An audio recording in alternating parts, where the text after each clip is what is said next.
ningkatkeun potensi siswa. 3.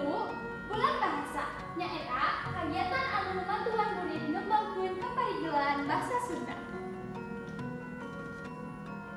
Program kahiji Miara Basa Sunda nyaeta program ieu dilaksanakeun sapoe sakali dina saminggu, khususna dina waktos pelajaran basa Sunda di unggal kelas.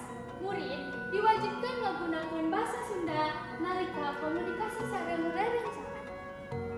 Tujuanna pikeun ngamumule jeung miara basa Sunda sangkan tetep hirup tur digunakeun dina kahirupan sapopoe. Ningkatkeun rasa reueus jeung kanyaah masyarakat, khususna barudak jeung rumaja kana basa Sunda minangka jati diri budaya. Ngadorong pamakaian basa Sunda anu hade tur bener boh dina komunikasi lisan boh tulisan.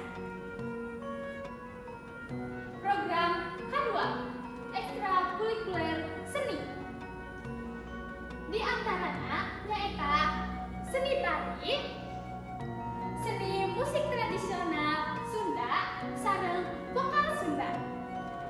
Program ieu dilaksanakeun sapoe sakali dina saminggu.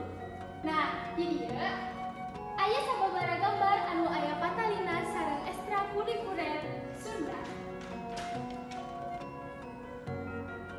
Tujuan ekstrakurikuler seni Sunda: hiji, ngalatih kaparigelan ngembangkeun bakat murid dina seni tari jeung pupu Sunda. 2. Evaluasi hasil nguji kemampuan murid di komunitas Silung Sunda. Indikator kesuksesan kegiatan ekstrakurikuler seni Sunda: hiji, murid bisa miturkeun kaparigelan jeung ngaevaluasi hasil kemekaran kemampuanan. 2. Murid anu nonton bisa aya nu patarik gabung jadi silung basa Sunda ngaliwatan komunitas nepi ka anggota terus nambahan. Program katilu Bulan Bahasa. Agenda kagiatan pikeun ningkatkeun kaparigelan basa Sunda. Dilaksanakeun satahun sakali dina bulan Oktober minangka bagian dina runtuyan kagiatan lomba bulan bahasa. Lomba anu dipasangirikeun nyaeta ngadongeng aksara Sunda jeung kupu.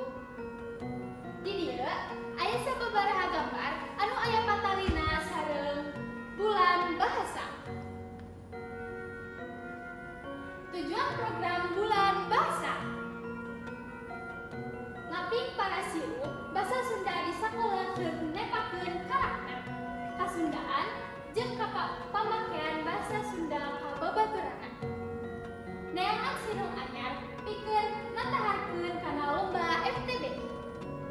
Nataharkeun pamilon FTBI ku cara rutinitas kegiatan anu mara, ngabimbing murid anu nyoncolan dina widang basa, seni jeung sastra Sunda dina lingkungan komunitas atawa organisasi.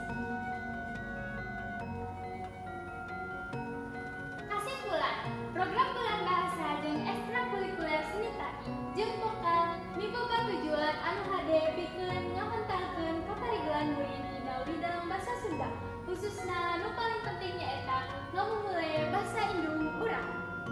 Kumargi kitu, hayu urang mumule basa Sunda dina kahirupan sapopoe sangkan bisa ngajaga budaya Sunda jeung jati diri urang Sunda. Sakitu nu ku sepupuring dipihatur ngeunaan